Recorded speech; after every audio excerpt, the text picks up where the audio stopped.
ফজরের 2 রাকাত সুন্নাত এ পুরো দুনিয়া আর দুনিয়াতে যা কিছু আছে সব কিছুর চাইতে উত্তম। তাহলে যে 2 রাকাত সুন্নত পৃথিবীর চাইতে উত্তম, ওই 2 রাকাতের সুন্নতের পরে যে 2 রাকাত ফরজ রয়েছে, এই ফরজের আল্লাহু আকবার কি দিয়ে মিটাবা? এই ফরজের সামি আল্লাহু লিমান হামিদা কি দিয়ে মিটাবা? কত টাকার মালিক হয়েছে তুমি নামাজের কাফারা দিবা? যেখানে সুন্নত 2 রাকাতের মূল্য পুরো পৃথিবীর সমস্ত সম্পদ বিক্রি করে যদি একটা স্বর্ণ কিনা হয়, ওই স্বর্ণকে যদি এক পাল্লা রাখা হয়, আর ফজরের 2 রাকাত সুন্নতকে যদি এক পাল্লা রাখা হয়, ফজরের 2 রাকাত সুন্নত ভারী।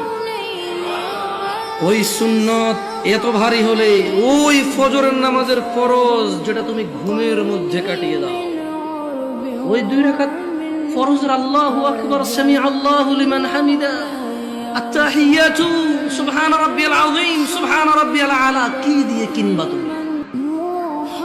কি কয় টাকার মালিক হয়েছে যে 2 রাকাত সুন্নতই পুরো পৃথিবীর চাইতে উত্তম?